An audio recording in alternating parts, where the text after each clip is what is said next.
Assalamualaikum warahmatullahi wabarakatuh. Perkenalkan, nama saya Karnaidi dari Universitas 19 November Kolaka, jurusan Pendidikan Jasmani. Baik teman-teman, kali ini saya akan menjelaskan tentang panahan. Adapun yang saya ingin jelaskan tentang panahan ada 4, yaitu yang pertama sejarah panahan, yang kedua itu tentang teknik dasar memanah, yang ketiga alat-alat apa saja yang kita gunakan dalam panahan, kemudian yang keempat yaitu jarak-jarak yang kita perlombakan. Tiga.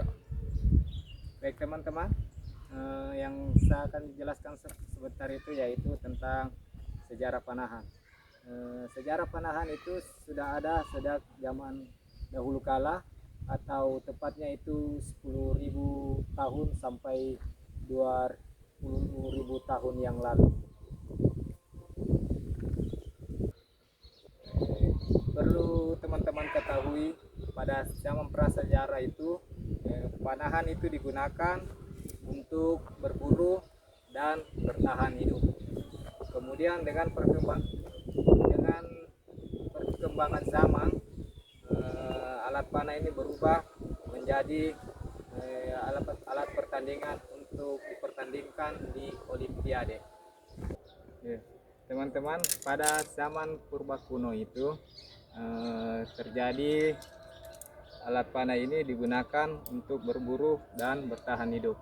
Perlu teman-teman ketahui, pada zaman purba kuno awalnya digunakan untuk berburu dan mempertahankan diri. Kemudian terjadi peperangan antara bangsa Mesir kuno sekitar tahun 3000 sebelum Masehi. Salah satunya menggunakan anak panah ini sebagai senjata utamanya. Itulah tadi sejarah tentang panahan, di mana di sini saya garis bawahi pada zaman purba itu tahun 2020 10.000 Masehi dan 2000 sebelum Masehi, alat panah ini digunakan untuk berburu dan untuk bertahan hidup.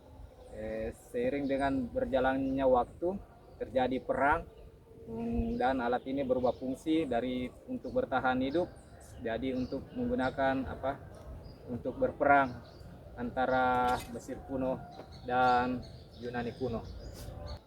Baiklah teman-teman, untuk yang kedua saya akan menjelaskan alat-alat apa saja yang kita gunakan dalam olahraga panahan. Yang saya pegang ini adalah biasa disebut dengan busur. Busur ini sangat penting dalam memanah, dan busur ini pula yang kita akan gunakan sebentar dalam melakukan praktek memanah. Kemudian ini disebut dengan anak panah atau biasa juga disebut dengan arrow. Kemudian yang ketiga adalah senar. Ini adalah tali busur. Baik teman-teman, sebelum kita melangkah lebih jauh, kita bisa melihat lebih dekat model atau bagaimana model alat panah ini. Ini dibilangi busur, kemudian ini adalah anak panah atau disebut arrow, kemudian yang ketiga adalah tali busur.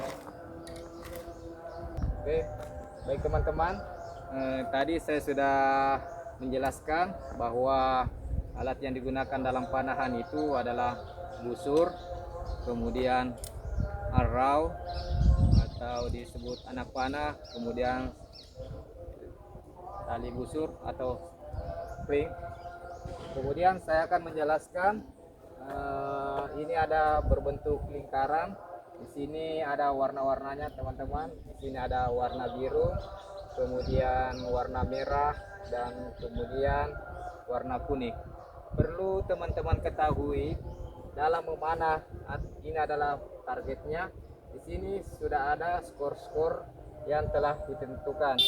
Apabila panah kita menyentuh angka biru, dia akan nilai angka 5. Ini ada angka-angkanya, ada angka 5, 6, 7, 8, 9 dengan 10.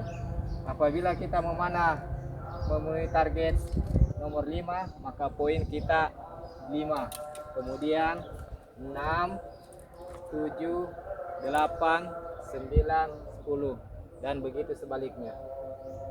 Itulah tadi teman-teman penjelasan saya tentang alat yang digunakan dalam permainan panah.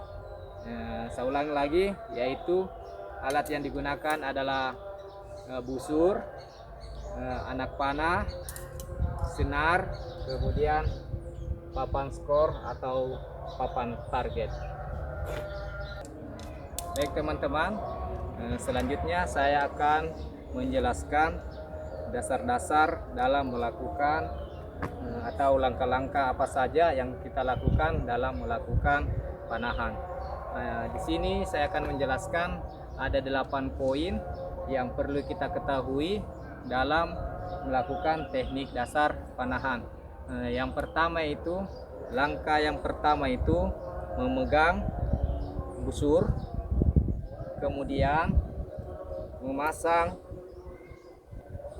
anak busur, kemudian sikap berdiri. Oke, saya ulang lagi teman-teman. Ada 8 langkah dalam kita melakukan teknik dasar memanah.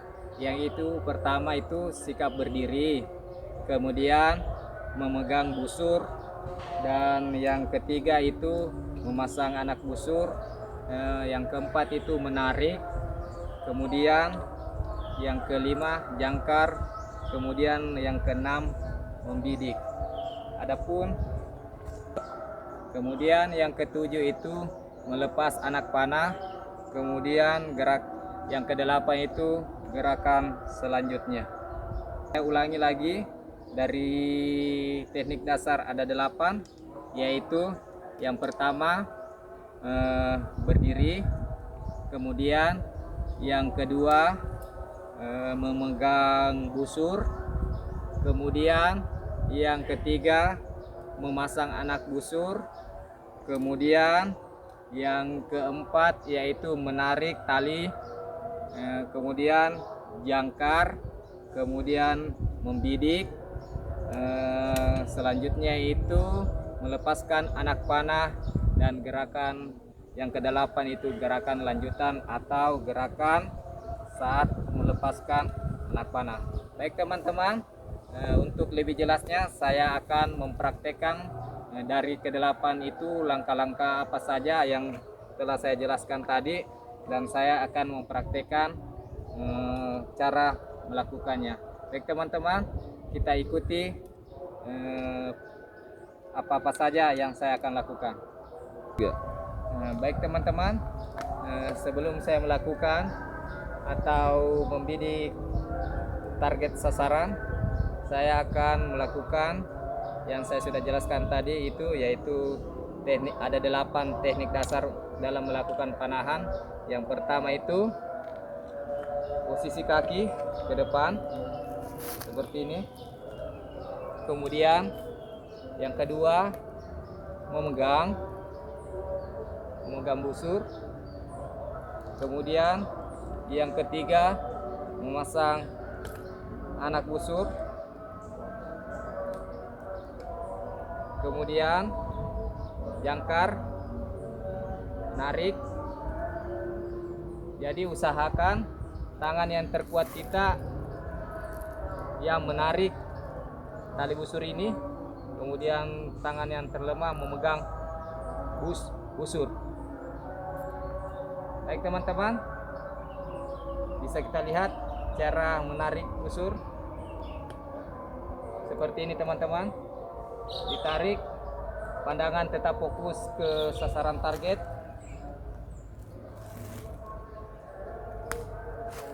Tarik.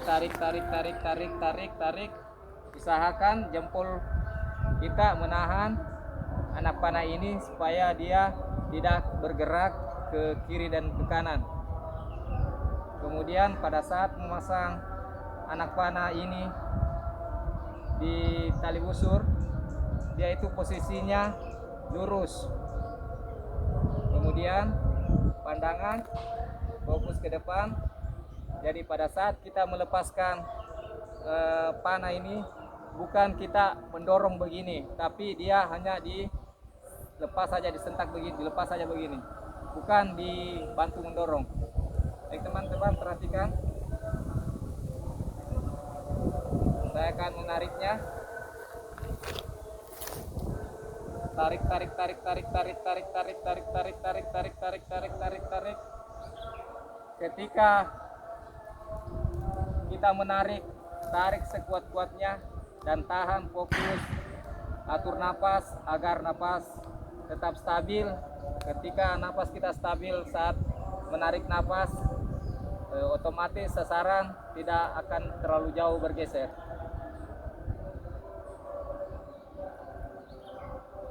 Perhatikan, saya akan menarik, tarik, tarik, tarik, tarik, tarik, tarik, tarik, tarik, tarik, lurus. Saya akan lepas.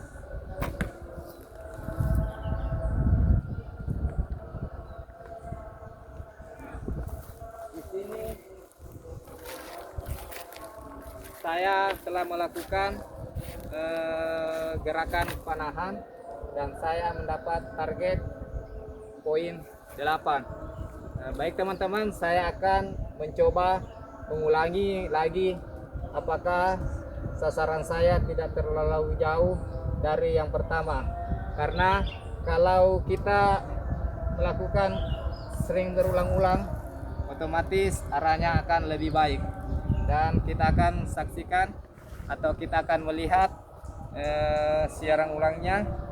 Saya akan memperbaiki target yang saya kena tadi sasaran, yaitu angka 8. Saya usahakan angka 10. Baik teman-teman, kita akan melakukan sekali lagi. Oke, baik teman-teman, tadi saya melakukan panah tapi hasilnya kurang memuaskan karena targetnya masih melenceng angka 8. Saya akan memperbaiki dan akan mencoba lebih konsentrasi dan fokus. Baik teman-teman, kita lihat apakah nilai yang saya akan peroleh lebih baik dari sebelumnya atau sebaliknya. Kita berdiri, fokus, tarik, tarik, tarik, tarik, tarik.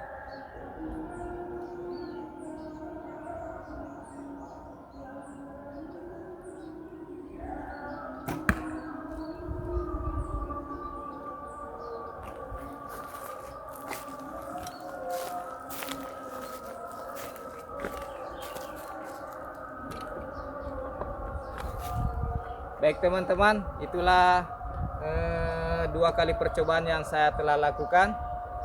Selanjutnya saya akan menjelaskan lagi